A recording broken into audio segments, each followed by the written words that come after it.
People such as Professor Rolston say that it can't be Hebrew because the Hebrew writing didn't exist until much later in time.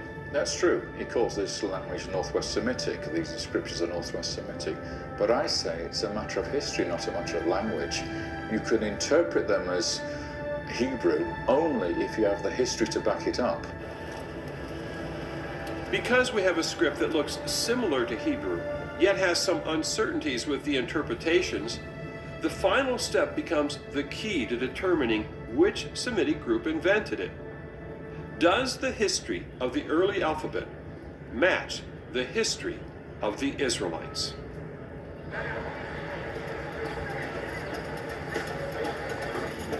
The hieroglyphic roots of the first alphabet, along with the locations of the inscriptions, point to Egypt being the source. Most scholars believe that this first alphabet developed out of the elite class of scribes who would have been familiar with using Egyptian hieroglyphs. But Professor Goldwasser has a different idea. Your theory is that common people invented the alphabet. Yeah. My theory is that I take this great invention that changed history from the intelligentsia of the old world to the so-called simple people, and say my inventor or inventors were just people that were illiterate in any script, and this gave them the freedom to invent, you see, because their mind was free. Nothing was told them you should do this with this picture and that with that. They could prepare a new theory. People hate it. The scholars today even hate it. They hate it? Yeah.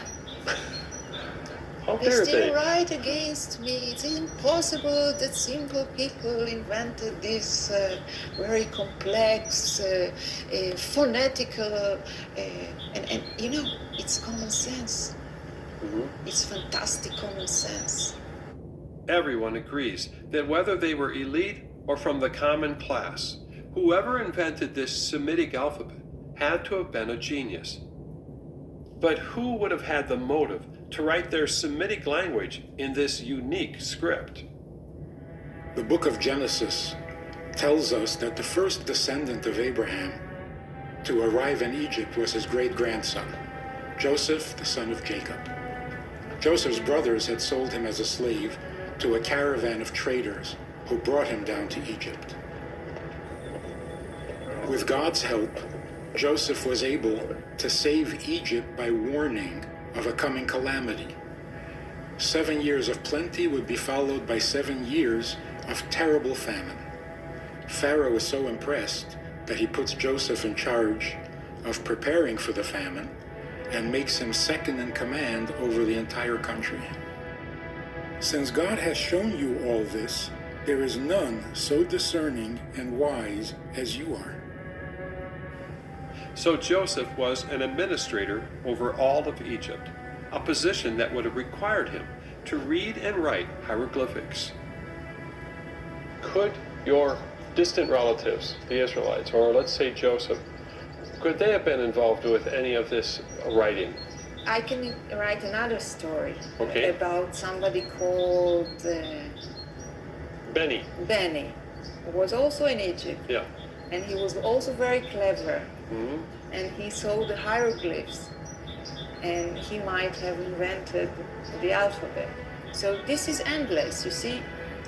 First of all, it's a little too late already. Then how come the inscriptions in Sarah Bit el-Khadem are earlier than your time of Joseph or Benny or whoever it would be?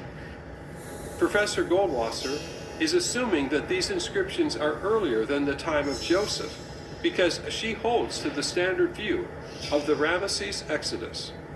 However, my previous investigation had uncovered impressive archaeological finds matching Joseph and his family in the Middle Kingdom. These all came from a location called Avaris, the city beneath Ramesses, where the Bible places the early Israelites. It was David Rohl who had first come up with these connections. Joseph saves the country from a terrible famine, enables his father Jacob and his entire family to settle in the best part of the land, a place called Goshen. Is there any indication of famines in Egypt? Of course there is, in many different periods. But there's one key period when we get this massive famine, which lasts about 7 to 10 years. And it's the time of the end of the 12th dynasty, in the reign of Amenemhat III. He's the pharaoh of this big famine. The reign of Amenemhat III exactly matches the time of Joseph in the early pattern. And it was amazing to see how specific the connection was between Amenemhat, Joseph, and the dates of the two oldest alphabetic inscriptions in Sinai. This is the image of the oldest fully Hebrew inscription. There are the letters. Here they are drawn in. Here's another image showing you Sinai 377 here in the form of a stela form. So it's like a tombstone, right? It's rounded at the top and goes down straight on either side. And it's intricately connected to another inscription. This is Sinai 46 to its left. Are these both, in other words, this is one inscription and then this is a second one, but Exactly. they're on the same rock face? On the same rock face, we have Sinai 377 and Sinai 46. Sinai 377 being in Hebrew, very short, very trite inscription, and Sinai 46, Middle Egyptian inscription, with the year date at the top, and then it reads right to left in these two rows, and then in all of these columns going down. The date on here is year 20 of Amenemhat III, 1840 BC, 12th dynasty. So that connects these two inscriptions in time. To the time of Joseph and his family. And it's, yes, the time of Joseph. What this indicates is that the 5 oldest alphabetic inscriptions that can be dated all emerged in the Middle Kingdom during the reign of Amenemhat III and in a narrow 11-year window, exactly where the pattern that David Rohl identified places Joseph and his family.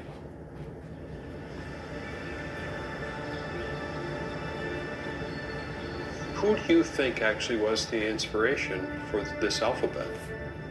I think it has to be Joseph. That would be my guess, because of what he was. He was the vizier of Egypt. He was the most important man in Egypt after the pharaoh.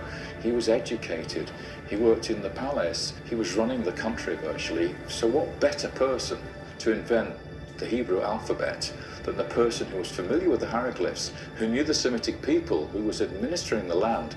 He's the guy who's most likely to be able to come up with this idea. So who invented the first alphabet? As scholars suggest, it may have been an elite scribe or a common miner like Benny. But whoever it was, they would have needed to be a Semite, familiar with hieroglyphics, motivated to create a new script while living in Egypt at the same time as Pharaoh Amenemhat III and Joseph. If Joseph, for instance, was the person who invented this method of writing the Semitic language as a script, Moses would have learned that very easily, and that would have been the form of writing that he would use to write the narrative of the Exodus journey.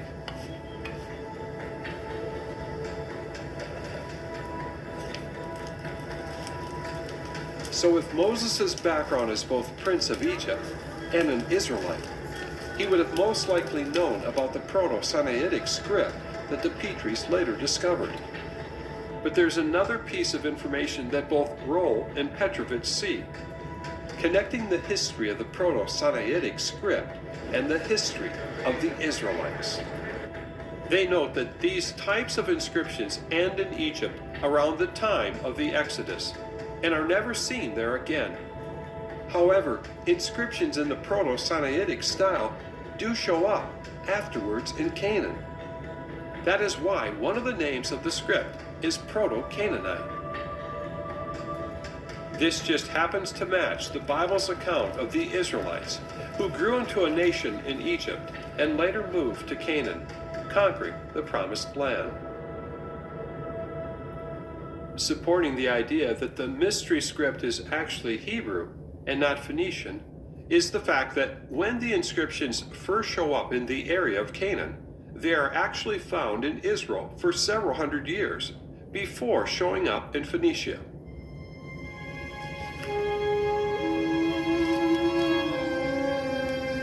The Bible records that the greatest interaction between Israel and Phoenicia, which is the area of Lebanon, was during the reign of King Solomon in the 10th century BC.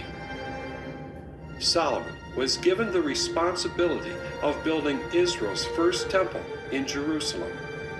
To help with this task, Solomon wrote to King Hiram, obtaining cedar trees of Lebanon and craftsmen. Intriguingly, the oldest known alphabetic inscription from the land of Phoenicia is found on the lid of a sarcophagus of a king named Ahiram. Many date this artifact to the 10th century BC. I took note that the Bible's King Hiram at the time of Solomon is virtually the same name as Ahiram on the sarcophagus. Could it be that the writing system of the Israelites was shared with the Phoenicians at this very time, when the scripts were indistinguishable, and we find the first inscriptions in Phoenicia? Just as Epolemus has stated that Moses imparted grammar to the Jews, and that the Phoenicians received it from the Jews.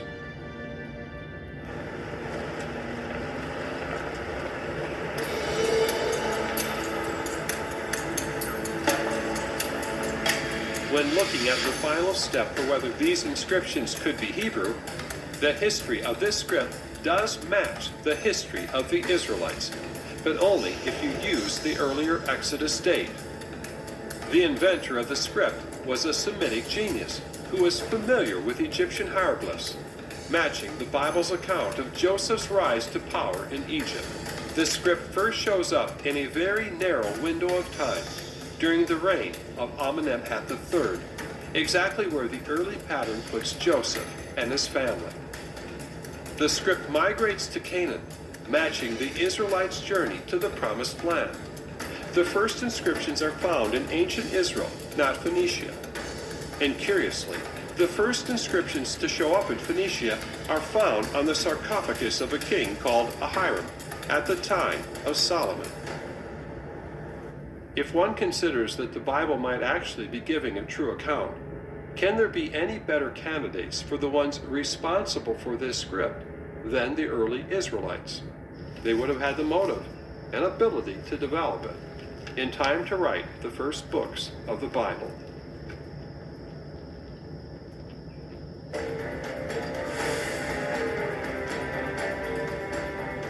So when people see a connection between the Proto-Sinaitic or the Proto-Canaanite scripts and Hebrew, what do you say? I say that what I call science and what my teacher taught me, Professor Nave? Nave, Yeah. would say that it's a very bad, misleading mistake, and that the person that writes it has, of course, an agenda. On the surface, mainstream scholars use linguistic arguments to dismiss this idea, but there may be a deeper reason involved. What time do you think that the Exodus would have happened then? Most people put the Exodus in the 13th century BCE. From my perspective, based on the data at hand, this continues to be the most convincing proposal. If you want to believe in a historical Moses, he would have to have lived in the 13th century. Whatever it was that happened in the Exodus period, it happened in the 13th century, not the 15th. Something that strikes me as ironic is that many mainstream scholars say that the Exodus that didn't happen had to have happened in the 13th century BC, at the time of Pharaoh Ramesses, where there's little to no evidence. I was stumped by this problem while making my earlier film, until I was shown the earlier pattern of evidence. It seems this same issue is at play with the early alphabet. If you're saying basically that Moses and Joseph were actually later in time than when this script was invented for the first time, then somebody other than Hebrews or Israelites must have invented it. It couldn't have been them. The late Thomas Kuhn was a physicist, historian, and philosopher of science. He talked about paradigms in the world of science. A paradigm is a pattern of thinking, a model, or school of thought that everyone in a particular field of study holds to, and the world of archaeology has its paradigms.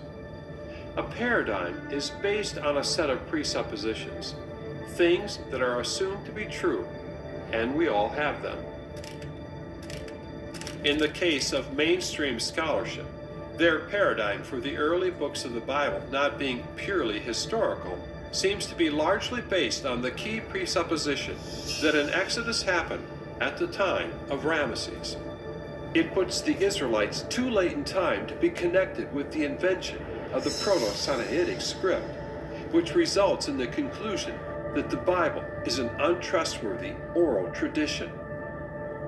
Paradigms can blind all of us from seeing the possibility of something new or different. But what if the presuppositions on which those paradigms are based are faulty? In fact, Thomas Kuhn said that science doesn't progress with a gradual accumulation of knowledge, but instead undergoes periodic revolutions or paradigm shifts when some new idea abruptly transforms the views of that particular field. If it was established that the world's oldest alphabet was Hebrew, and that Moses did, in fact, use it to write the Torah, that would change how the world views the Exodus, the Bible, and world history. But to do so would require a major paradigm shift. This brings me back to Flinders Petrie.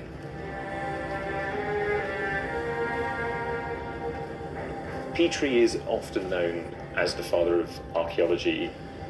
The techniques that he introduced and his understanding and recognition of the importance of gathering all objects, that applies to archaeology anywhere. Petrie also had a startling realization of what this mysterious script in the Sinai meant for the writing of the Bible. Here we have the result. At a date some 5 centuries before the oldest Phoenician writing that is known. It finally disproves the hypothesis that the early Israelites, who came through this region into Egypt and passed back again, could not have used writing. If the father of Egyptian archaeology is telling us that the Israelites had the ability to write 500 years before the Phoenicians, what has changed since then? Is the main change the paradigm of a generation that became skeptical of the Bible because the Ramesses Exodus theory placed the Exodus at a time when there was little to no evidence to support it?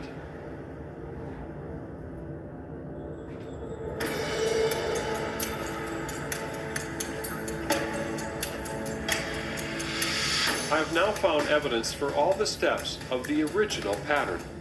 The script appears by the time of the Exodus. It did not arise in another part of the world like Greece, Persia, India, or China. It originated in the region of Egypt and the Sinai, where the Bible places the early Israelites. This script is the earliest known alphabet which was needed to write the Torah. Because it was a Semitic alphabet, it was a form of writing like Hebrew. This is all Moses would have needed to write the basic form of the Exodus account. In fact, I emailed Professor Rolston and asked him, for the sake of argument, if Moses was responsible for writing at least part of the Torah, in your view, could the Proto-Sinaitic script have been used to perform this task? Rolston replied, yes, the script that Moses could have used, or would have been early alphabetic, not Old Hebrew. By the way, I believe that Moses was historical and that he was literate. And speaking of literacy, the use of a simple alphabet would have allowed the Israelite people, young and old, to read it, understand it, and preserve the words given by God at Mount Sinai for generations to come. Finally, the evidence from all 3 steps of the Hebrew pattern also show that it could actually be Hebrew. The letters match the look of Hebrew. Some have interpreted the inscriptions as readable Hebrew. And the history of the script matches the history of the Israelites. There seems to be no reason to doubt that Moses could have written the Exodus account as the Bible claims.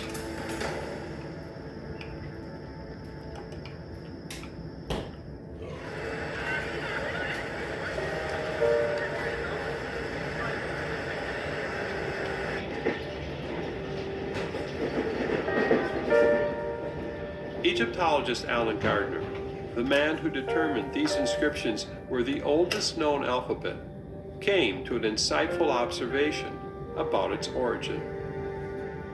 It has been universally recognized that so simple and therefore so perfect an instrument for the visible recording of language could not conceivably have resulted from one spontaneous effort of genius. The alphabet certainly was genius. Yet, as a person of faith, I wonder, what if the invention of the alphabet did not ultimately have a human source? Because with no alphabet, you would have no Bible. And the evidence appears to show that this script did emerge suddenly in a very narrow window of time. The Bible states that it was itself divinely inspired. Could it be that the genius of the alphabet was also a divinely inspired gift from God, given to a particular people at a particular time, in preparation for what was to come? The prime purpose of communicating the words of God to mankind, beginning at Mount Sinai.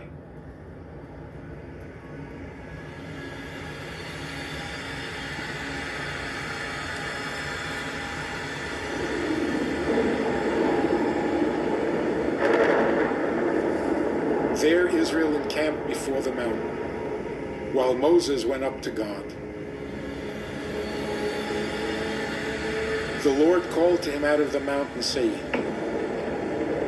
Thus shall you say to the house of Jacob, and tell the people of Israel, You yourselves have seen what I did to the Egyptians, how I bore you on eagle's wings, and brought you to myself. Now therefore, if you will indeed obey my voice and keep my covenant, you shall be my treasured possession among all peoples. For all the earth is mine, and you shall be to me a kingdom of priests and a holy nation.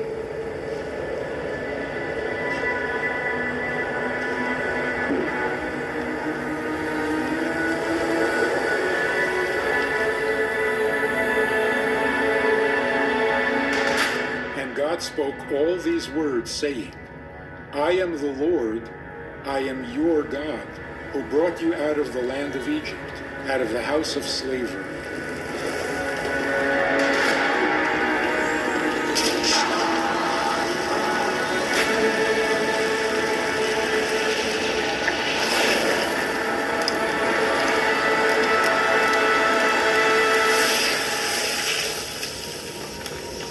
You shall have no other gods besides me. You shall not make for yourself a carved image. You shall not bow to them or serve them. You shall not take the name of the Lord your God in vain. Remember the Sabbath day to keep it holy. Honor your father and your mother. You shall not murder. You shall not commit adultery. You shall not steal.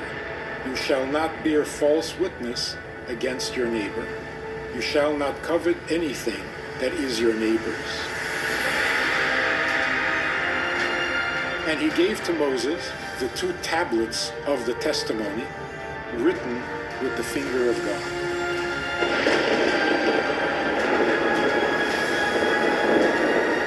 In the 2nd year, the cloud lifted from over the tabernacle of the testimony, and the people of Israel set out by stages from the wilderness of Sinai.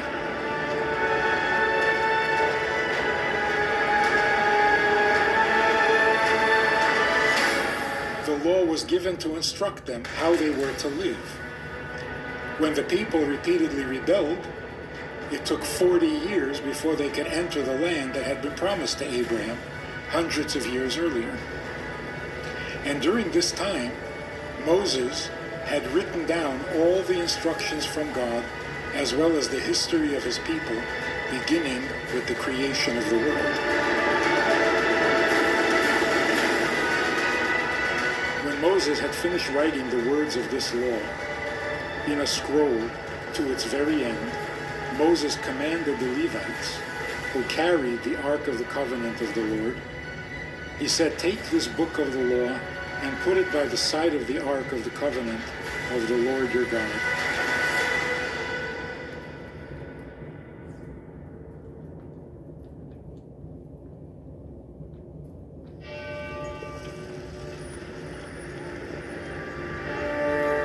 I started to think about the fact that words have meaning. And in order to preserve their meaning over time, some form of writing was needed. We all take it for granted today, but where did it come from? Before the alphabet, only the elite had this gift of knowledge. But then all that changed. Now everyone had the ability to read with this simple alphabet. And this technology hasn't been replaced in nearly 4,000 years. So I continue to wonder, was the alphabet's arrival at this time in history just a coincidence? Or was it the gift necessary to retain the knowledge of God?